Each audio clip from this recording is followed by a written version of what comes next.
Mateja Perpar iz pravljičnega gozda. O dišečem dihurju. V nekem gozdu je pod koreninami stoletne bukve prebival dihur, ki je strašno lepo dišal, kar je za dihurje skrajno nenavadno in je med drugimi gozdnimi prebivalci nemalokrat povzročilo precej začudenja. Nekega dne, ko se je dihur sprehajal po gozdu in z zanimanjem opazoval ujedo v zraku, je po nesreči trčil v veverico, ki se ga je na smrt prestrašila. Ojoj, samo ne zasmrdite zdajle, lepo vas prosim, moja sestra se danes poroči, 2-krat sem se okopala, brez zamere, nisem vas videla, oprostite, je drdrala in vila šapice. Dihur se je nasmehnil in se priklonil. Nobenega smradu ne bo, draga moja. Jaz se moram opravičiti vam, bil sem raztresen. Prav nič me niste prestrašili, pa tudi, če bi me, ne slovim ravno po neprijetnem vonju. Saj ste vendar dihur, je rekla veverica in se je previdno odmikala od njega.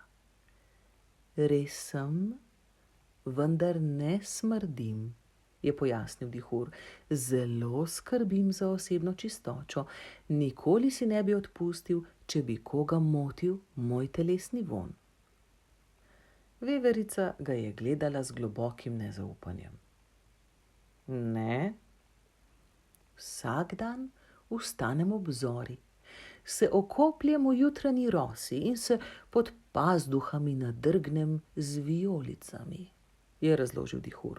Med nožne prste vtaknem listke praproti, da preprečim pretirano potenje. Nato si očistim zobe z olupljeno leskovo vejico in splaknem usta z metinim prevredkom, nazadnje pa še za 5 minut sedem na borove iglice. Malce zbada, toda čistoča je pol zdravja. Veverica je strmela vanj z odprtim gobčkom. Kaj pa, če vas kdo prestraši, če vas hoče kdo požreti, lisica? Lepo vas prosim, je odmahnil dihur. Saj vendar živimo v 21. stoletju. Z lisico sva dobra prijatelja. Za novo leto sem ji podaril svojo najnovejšo zeliščno kremo za lepši kožuh. Kaj pa Kanja? Redno uporablja moje očesne kapljice za ostrejši vid. Ris. Gospod Ris je že skoraj popolnoma odpravil moteče lise z večnamenskim belilnim pripravkom, ki sem mu ga predpisal lansko poletje. Pravzaprav, je nadaljeval dihur, imam v torbi nekaj stvari, ki bi vas morda zanimale. Odprl je malho, ki mu je visela čez ramo, in začel iz nje zlagati stekleničke vseh oblik in barv. Veverici se je sicer mudilo na poroko, toda bila je strašno radovedna, ali dihurjeva torba nemara ne skriva tudi česa, kar bi ji prišlo prav. Sploh pa sestri še ni utegnila kupiti poročnega darila. Poroka veverice s poljskim zajcem je prišla nekoliko nepričakovano. Dihur je z velikim mirom in samozavestjo zložil pestro ponudbo svojih izdelkov na star hrastov štor. Veverica je skrivaj izvlekla iz torbice denarnico in pokukala vanjo. Cekinov ni bilo kaj dosti. Dihur je odprl zadrgo na torbi, da je kar zažvižgalo, in z vzneseno kretnjo odprl prvo stekleničko. Losjon za mehko dlako. Veverica ga je negotovo gledala. Poskusite vendar, je vzkliknil dihur z dodatkom kalčkov in kamilice. Veverica je povohala stekleničko. Res je dišala po kamilicah. Ali pa se ji je samo dozdevalo. Pravzaprav bi potrebovala nekaj, kar je primerno za poročno darilo, za sestro.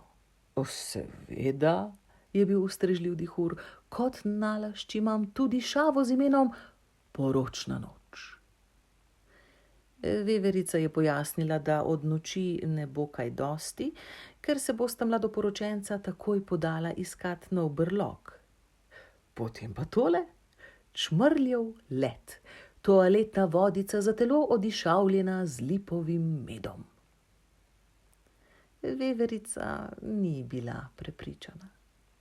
Smem vprašati, kako se bo gospa pisala po poročnem obredu? Skokec. Kakšno naključje, se je navdušil dihur. Tu imam preliv za lahke noge in hiter korak. Imenuje se žamp. To je po francosko, veste, izjemno kakovosten. Koliko pa stane? Se je drznila vprašati Veverica. Dihur je rahlo nagubal čelo. Kakršnokoli ceno bi vam povedal, bi bila prenizka za tako kakovosten izdelek, no, ampak ker je ravno vaša sestra in še na poročni dan, nagnil se je k njej in ji zašepetal na uho. Veverici se je nasršila vsa dlaka v repu. Sklenila je, da bo sestri rajši kupila družinski zavitek kikirikija, svaku pa glavo mladega zelja. Cene na gozdni tržnici so bile občutno dostopnejše. Vendar ni mogla odmakniti oči od dihurjeve ponudbe. Kaj pa kapljice za ostrejši vid? Te bi mi mogoče prišle prav. Prejšnjo jesen, ko sem nabirala lešnike, se mi je včasih kar meglilo pred očmi. Dihur je prijel precej veliko steklenico. Ne, je rekla Veverica, imate kaj manjšega za v torbico? Dihur jo je pogledal izpod čela in vzel v taco stekleničko, ki je bila pol manjša. Veverica je pripravila denarnico. Dihur je povedal ceno. Veverici se je povesil čopek na desnem uhlju. Zavzdihnila je. Veste, rada verjamem, da so vaši izdelki kakovostni, ampak jaz sem navadna veverica. Za ta denar moram nabirati lešnike 2 tedna. Lepa hvala, pa veliko sreče pri prodaji. Dihur se je galantno priklonil. Kakor želite, gospodična. Nemara se nekoč spet srečava, voščite sestri obilo sreče in radosti tudi v mojem imenu. Veverica je pokimala in se odpravila na pot. Spotoma je skočila po kikiriki in zelje, zato je malo zamudila na poroko in skorajšnji svak skokec je že živčno tolkel z zadnjo taco ob tla. Toda vse se je dobro končalo, obred je bil čudovit, mladoporočenca srečna, mize so se šibile od slastnih jedi in vsi povabljenci so se strašno dobro imeli. Pili so lešnikov liker in mušnično vino, dokler se jim svet ni zdel tako čudovit, da so začeli plesati, plesali so vse do zore in še malo dlje. Ko je bilo zabave konec, se je Veverica še vsa omotična odpravila do bližnjega potočka, da se malo osveži. Popila je nekaj požirkov in si umila obraz, nato pa se je zleknila v travo na bregu in opazovala nebo nad seboj. Oblaki, ki so jadrali po nebu, so dobivali vse bolj nenavadne oblike, spominjali so na zajce, torte in kočije, svet se je začel vrteti in Veverica je potonila v sen. Sanjalo se je, da leži ob bregu bistrega potočka, nedaleč stran pa dišeči dihur z vodo polni svoje stekleničke in nanje lepi nalepke z zvenečimi imeni. Kdo ve, ali so bile to res samo sanje.